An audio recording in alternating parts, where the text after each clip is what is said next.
سلام رفیق، چطوری؟ مرسی که روی این ویدیو کلیک کردی. من آرمانم. امروز قراره که DNS بازی کنیم. یعنی چی؟ یعنی قراره که پرونده DNS رو کامل ببندیم.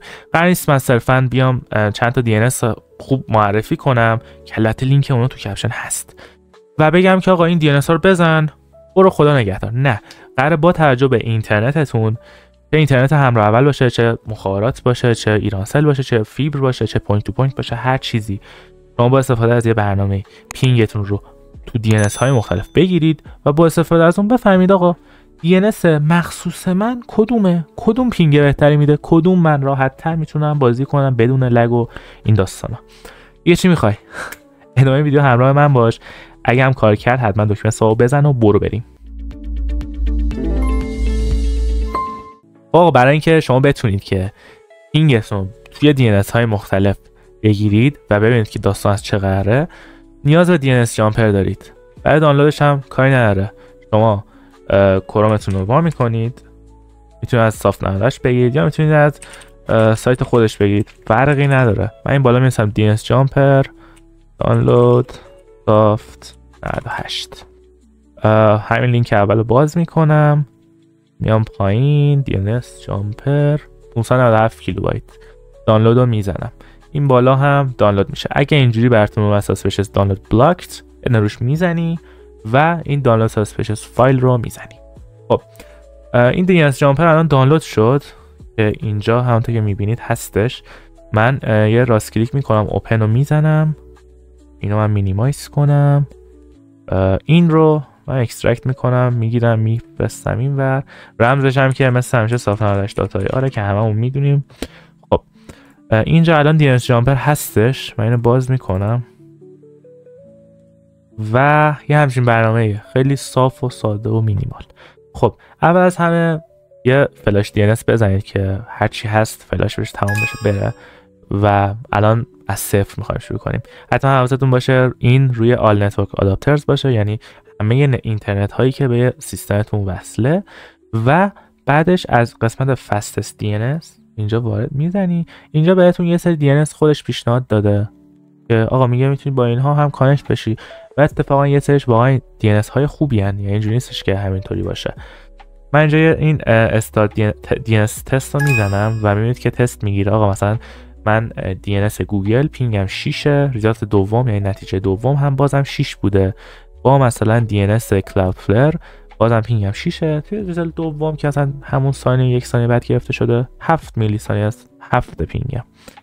شما میتونید هر کدوم از اینایی که میخواید رو، مثلا من الان میگم ای بل مثلا کلاودفلر خوبه، یه کلیک میکنم روش، این اپلای DNS رو میزنم. بعد اینکه اپلای زدم یه صدای پلیپ اومد، میرم توی این اپلای DNS هم اینجا میزنم و میبینید آقا اینجا من ببندم، اینجا اون DNS اومده 88888884 و اگه این دکمه رو بزنم دوباره چک DNS، اینجا دوباره به هم پینگ میده و بهم نشون میده که آقا من با این سرور پینگم چجوریه. پس شما میتونید هر کدوم از اینایی که میخواید رو انتخاب کنید و پینگتون رو بگیرید. حالا یه مسئله ای هستش، یه وقتی از شما نمیخوای از این DNS استفاده کنی، چیکار میکنی؟ به گوگل میرسی بهترین DNS ها، سایت هایی که برات میاد زومیت، موبو نیوز. من خود موبو رو باز میکنم، اسکرول میکنم میام پایین ببینم که DNS هایی که پیشنهاد میدن و بیشتر استفاده میکنن چی هست. DNS سیسکو برای PS5، OpenDNS واسه دانلود. مثلا من الان الکترو رو، خود الکترو رو اینجا کپی میکنم، کنترل C و این DNS جامپر رو باز میکنم. اینجا این دکمه کاستوم DNS سرور رو انتخاب میکنم، اینجا اول انتخاب کنم، کنترل V رو میزنم، این دومی رو کپی میکنم، اینجا دوباره کنترل V رو میزنم. بعد این کار کردم این چک DNS رو میزنم و میبینم که خدا رو شکر پینگ داد. پس میبینم آقا هنوز این الکترو وصله، پینگ هم داره میده، مشکلی نداره. اتفاقا من خودم با الکترو بتل نت هم باز میشه و میتونم کال آف بازی کنم. یا حالا هر کدوم از سرورایی که خواستید رو من باز لیست اینا رو توی کپشن میذارم، شما میتونید که هر کدوم خواستید تست کنید و جلو ببرید. من یه نکته هم در مورد الکترو اضافه بکنم. الکترو من اپش رو هنوز دارم و خود اپش کانکت نمیشه متاسفانه. حال با توجه به اتفاقاتی که افتاد و خودشون هم گفتن یه کانکت نمیشه درسته، حتی اگه کانکت بشه هم کار نمیکنه ولی شما میتونید از DNSش همچنان استفاده کنید و هیچ مشکلی نداره. نکته بعدی در مورد استفاده از DNS چینجر هستش که شما میتونید با اینکه توی گوگلتون وا کنید دانلود DNS چینجر رو بزنید اینجا و این لینک داستانات که اول میاد باز کنید. یه همچین لینک من لینکش توی کپشن هم براتون میذارم. این فایل رو دانلود کنید. بعد اینکه دانلود کردید بازش میکنید. حالا من چون قبلا دانلود کردم دیگه کامل میخوام بازش کنم. این هستش فایلش. فقط اگه از این ویدیو خوشتون اومد حتما چنلمو ساب کنید چون واقعا هر یه دونه سابی که برای من میاد خیلی خوشحال میشم.